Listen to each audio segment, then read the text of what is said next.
Good afternoon, everyone. Today, we will discuss the chapter 5 of merger and acquisition. So, this is the implementation stage. Meaning, pagkatapos nating mag-planning, um, we will now move on sa execution ng M&A. So, kasama dyan, from searching companies hanggang sa negotiation. So, our learning objectives for this afternoon, ayan. Our learning objectives for this afternoon, by the end of this session, dapat you should be able to understand how companies actually find acquisition targets, kung paano nila nahanap yung mga prospects nila ng mga companies, paano nila sinusuri, paano nila ini-evaluate yung mga companies na yon, at paano sila nagde-decide kung bibilhin ba nila yung company na yon or hindi. Okay? So, yun yung itatopic natin ngayong hapon. So, overview of M&A process. So, we have the first phase, di ba yung sa tawag dito? Planning pa lang, planning stage, kung maaalala nyo. We had the planning stage,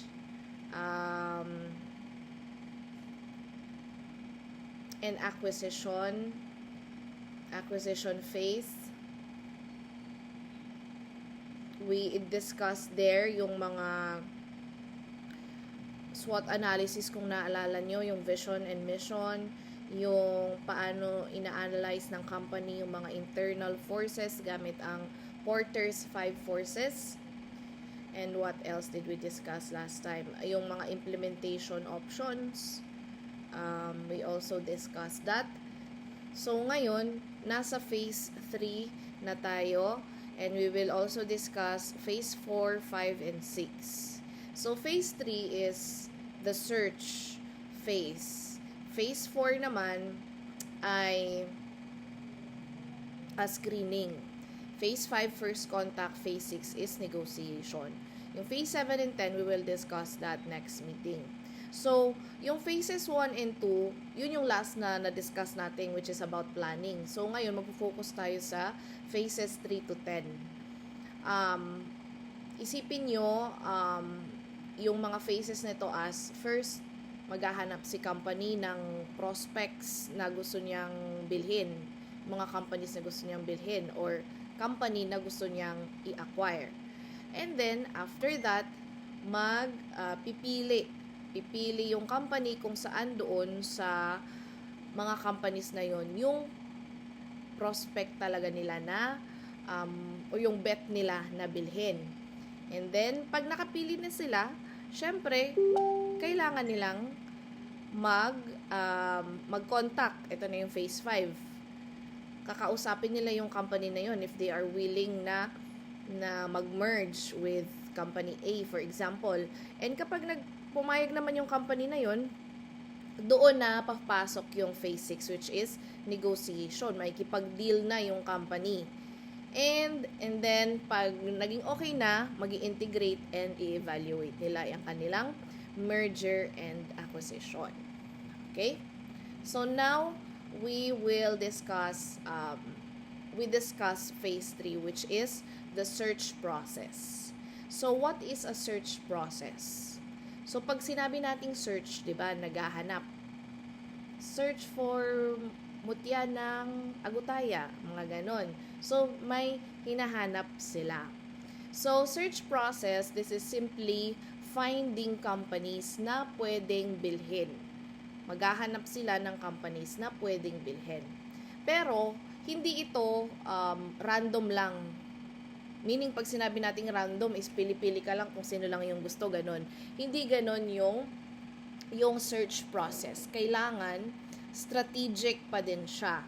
Dapat, aligned siya doon sa goals ng companies. So, for example, if si Jollibee gusto niyang mag-expand ng kanyang business globally, hindi naman siya bibili ng, let's say, hardware company, di ba? Kasi super layo ng industry na yon sa kung anong meron si Jollibee.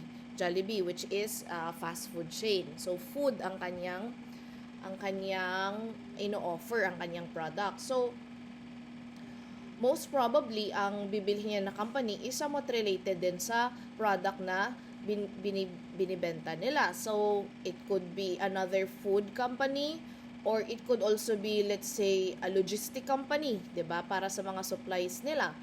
So, yun yung ang search process. Hindi lang siya random, kailangan related siya doon sa company na yon, and kailangan align siya sa goal ng company.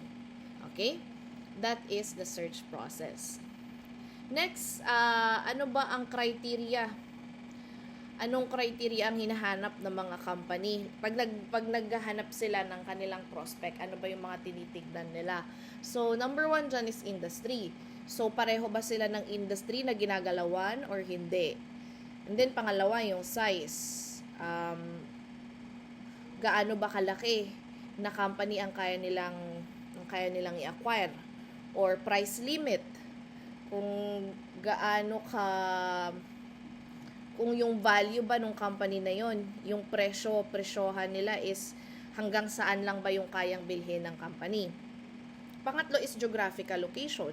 So, pag geographical location naman, could be, let's say, mag-a-acquire ba sila ng local company or gusto nilang mag-acquire ng international company, gusto nilang i-acquire international or not. So, yun yung geographical location na kailangan din tignan ng isang company na gustong mag-acquire ng another company. And lastly is financial metrics. Ito related syempre sa finances din ng company. So, ang pinaka importante dito is may maximum price si company na kailangan niyang iset, kumbaga boundary or limit kung hanggang saan lang yung kaya niyang i-purchase. So, kahit maganda pa yung company, for example, kung napakamahal naman, hindi naman afford yun ni company na i-acquire. So, hindi siya worth it. Kailangan dun lang sa, kumbaga, within the budget, within the price na kayang i-acquire ni company yung pipiliin nila. Okay? So, that is the selection criteria. Next is information sources. So, saan naman maghahanap si company ng kanyang mga prospects? Saan ba nahanap yan? Yung mga data na yan, paano malalaman ng isang company kung sino yung mga pwedeng bilhin ng mga companies, 'di ba? So, merong 3 information sources na pwede nilang tignan para malaman nila kung ano yung mga companies na yun na pwedeng i-acquire. So, number 1 dyan is database. So, sa database, sa internet, makikita siguro yan, yung like Capital IQ or Yahoo Finance. So, meron yan silang mga information na ina-upload online na pwedeng gamitin ng company as a source of information doon sa mga prospects nila. And then, pwede ring maging information sources yung mga investment banks. Meron yan din silang data. And internal research. So, si company mismo pwede siyang mag-research internally. Like, meron yan talaga silang, for example, sa mga malalaking companies, meron talaga silang dedicated na team for merger and acquisition. So, yun. These are the 3 information sources na ginagamit ng mga companies na gustong mag-acquire or gustong mag-merge. Okay? Merong database, investment banks, or internal research ang pwede nilang gamitin. So, ano naman kaya yung mga challenges sa paghahanap? Siyempre, may mga challenges yan. Diba? Minsan, pag naghahanap din tayo ng mga bagay-bagay, nahihirapan din tayo, diba? So, ito yung challenges. This is normal when a company is searching for its prospect. So, ang pinaka challenge dyan is yung data reliability. Yung data ba na nakuha online is reliable? Maaasahan ba? Legit ba yun or not? Especially for those private companies. Syempre, kapag private companies yan, kulang din yung information na pwedeng makuha nung outsider, di ba?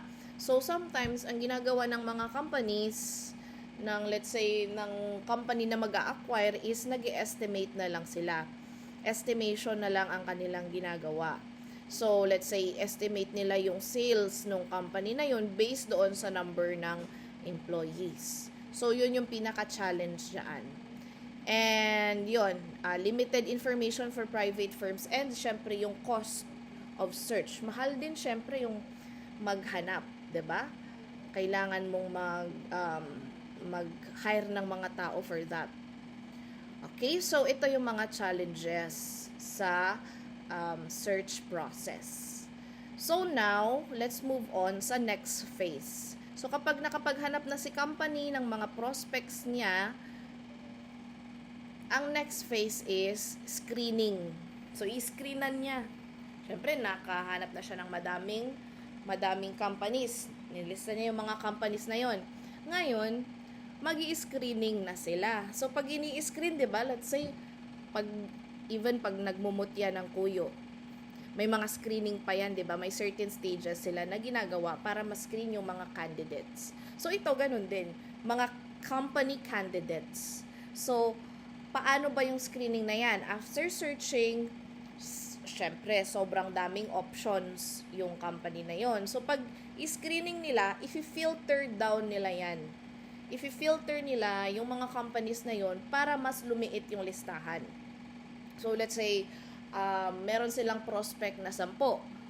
And then, nag-screening sila, naging 5 na lang yung mga prospect nila doon. So, ang screening process, this is narrowing down the target list and using of secondary criteria. So, ito yung screening process. So, ano yung mga criteria na tinitignan ng acquiring company when they are screening their prospects? So, ito yung mga important factors. Number 1 dyan is profitability. Pag sinabi nating profitability, kumikita ba yung company na yan or hindi? Siyempre, pag hindi naman kumikita yung company, bakit i-acquire pa yan ng company?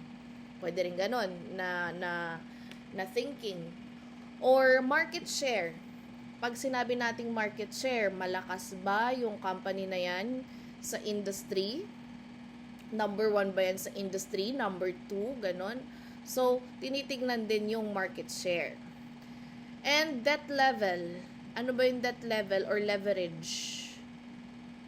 Pag sinabi nating financial leverage, dito is yung utang nila. Marami ba silang utang or hindi? Baka mamaya lubog na talaga sa utang yung mga companies na yan. So, titignan din nila yung leverage. And then, we have cultural compatibility. Kung compatible din ba ang culture, workplace culture, for example, ng company na yon na gusto mong bilhin, tsaka yung company nyo. So, titignan din kung compatible ba or hindi. So, dito sa 4 na to, yung culture, ito yung underrated. Parang hindi siya ganun ka, kung titignan nyo, parang hindi siya ganun ka-importante, pero napaka-importante yung culture. Kasi, kung hindi kayo pareho ng kultura, ng workplace culture ng company na yun, maaaring magkaroon ng conflict. For example, yung mga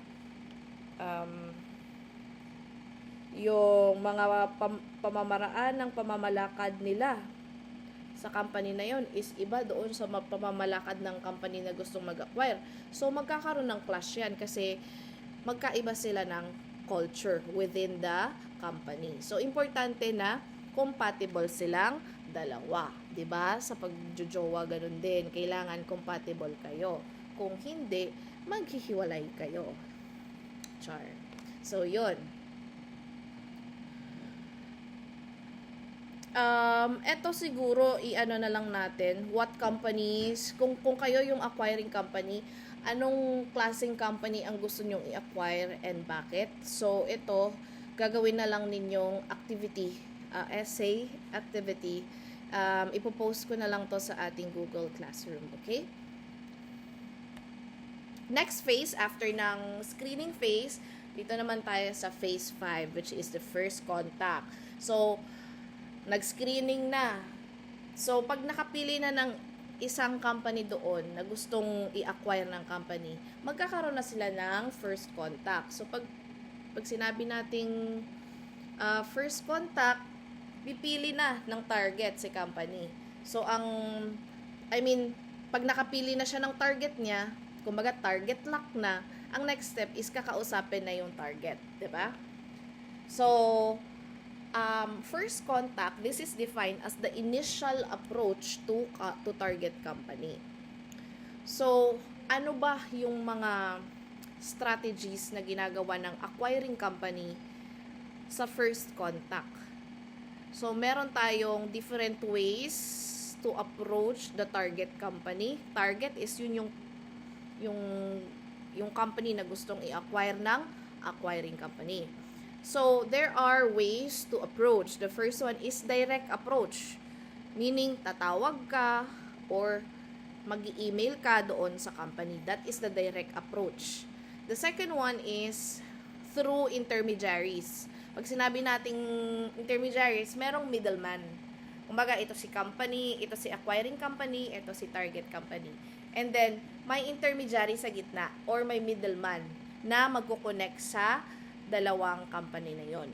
So, usually, pag sinabi nating intermediaries, pwedeng abogado ang mag-contact or lawyer or pwedeng banker. So, ito yung mga intermediaries na pwede. And then, personal relationship. So, ito naman is kapag meron kang personal relationship doon sa target company. So, sa isang business, napaka-importante din yung relationships, 'di ba? Pag close ka na doon sa company, hindi ka na masyadong talaga, kumbaga meron na kayong rapport, meron ng closeness. So ang personal relationship is another strategy na ginagamit ng acquiring company to contact the target company. Okay? So that is the contact strategy, the phase 5 for the first contact. Next, we have the preliminary documents. Ano ba yung mga kailangan? Siyempre, nagkaroon na ng contact si acquiring company kay target company. So, ano yung mga preliminary documents na kailangang i-prepare ni acquiring company doon kay target company. So, these are very important. Number 1 is the NDA or non-disclosure agreement or the confidentiality agreement. So, ito, syempre, importante ito. Kung ano yung mga data, may mga sensitive data yan, so hindi pwedeng i-disclose. Confidential in nature yung mga documents na yan. So, kailangan nilang magpirmahan ng NDA or non-disclosure agreement. Or another term is confidentiality agreement. Number 2 is term sheet. Term sheet. And number 4 is letter of intent. Siyempre, papakita mo yung intent mo, yung intention mo doon sa target company. So, think of this as, kumbaga, you are getting serious but not yet final. Seryoso ka doon sa pag-acquire kay target company pero hindi pa siya final. Kailangan mo lang i-prepare yung mga preliminary documents na to. Just in case na final na talaga ang decision. Okay? So, ano ba yung importance nung letter of intent? Why is this included in the preliminary documents? So, ang LOI or the letter of intent, this outlines kasama dyan sa document na yan, yung price, yung presyo, kung magkano ibibenta yung target company, yung structure ng deal, kung anong klaseng structure, yung deal, business deal ng dalawang company na yun, and syempre nakalagay din dyan yung mga responsibilities. Yung mga responsibilities ng company na yon. Okay? But take note, hindi pa siya totally final. Subject pa din siya to due diligence. yung mga ano na yon, yung preparation ng mga documents na yon. Hindi pa siya final but subject to due diligence. Okay? So, next phase is phase 6, which is negotiation. So, nakikipag-negotiate pa din si acquiring company kay target company. So, dito sa negotiation phase, this is where the real game happens. Dito na nangyayari yung totoong laban. Real game happens. So, syempre si buyer, which is si acquiring company, gusto niya ng lower price. And syempre si seller, which is the target company, gusto niya ng higher price. So dito sila mag-negotiate kung mag-agree ba sila sa price na yon or hindi.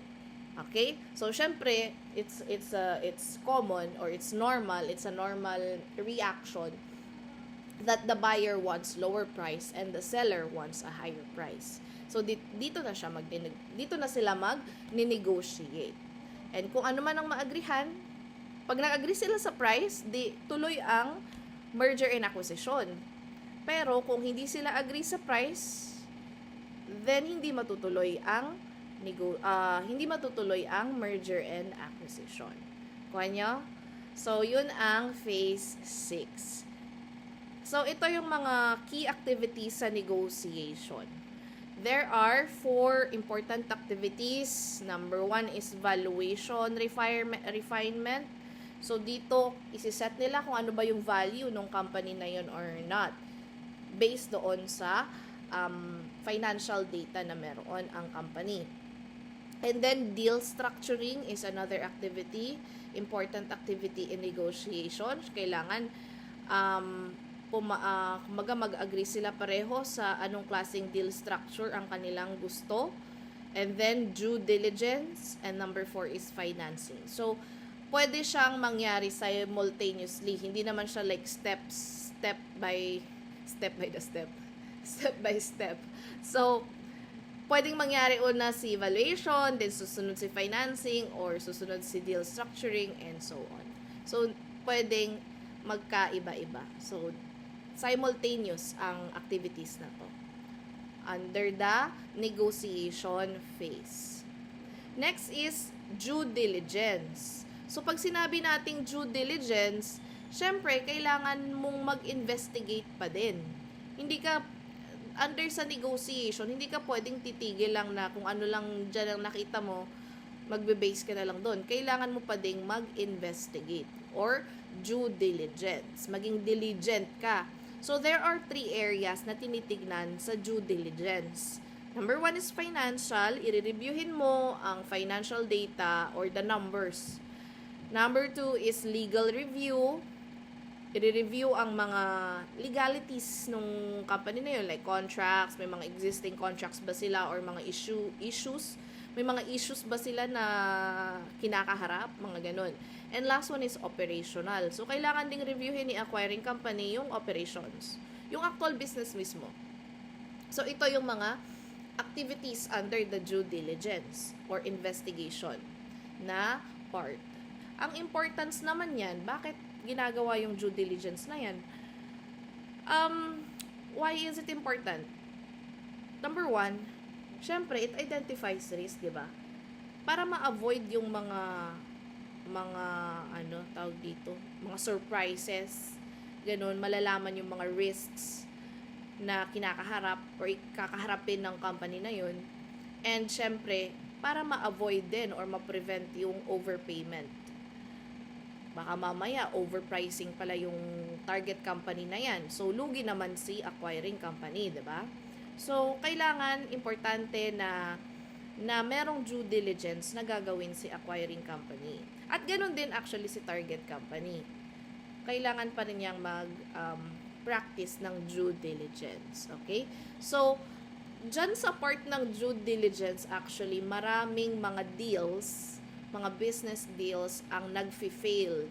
Kasi nga, may mga na-find out sila ng mga risk or minsan, may mga issues silang nakikita na hindi na, kumbaga, magiging reason na hindi nila ituloy yung deal or yung merging. Okay? So, hindi pwedeng i-skip ang due diligence when it comes to acquiring a company. Okay?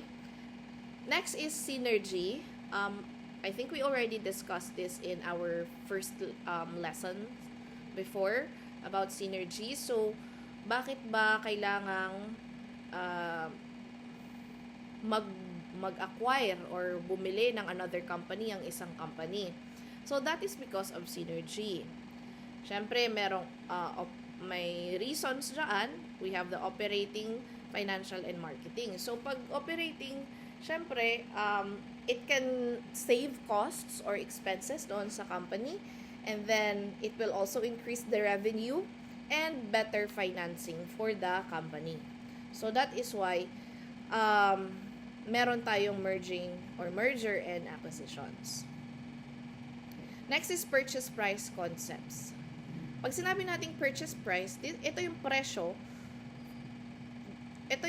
na inagrihan na bibilhin ng acquiring company, yung target company.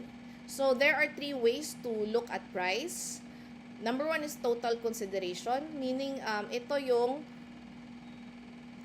price na matatanggap ng seller or si target company. And then, yung enterprise value naman, this is the total investment mismo ng yung value mismo ng target company. And number 3 is the net purchase price. So, sa net purchase price, this is the real cost. So, ang importante yung purchase price na yan sa decision making kasi diyan magkakatalo kung sila ba ay mag-a-agree sa purchase price or not. Okay? So, these are the phase 3, 4, 5, and 6 phases. Okay? And so far, we have search, and then screen, and contact, and negotiate. So, next meeting, we will discuss the integration and the closing. And this is where success or failure of the company really happens. So, that's it for our lesson. I will post the essay question in that I mentioned a while ago. I will post it in our Google Classroom. So, if you have questions, chat lang kayo doon sa ating group chat. Okay? That's it. Bye-bye!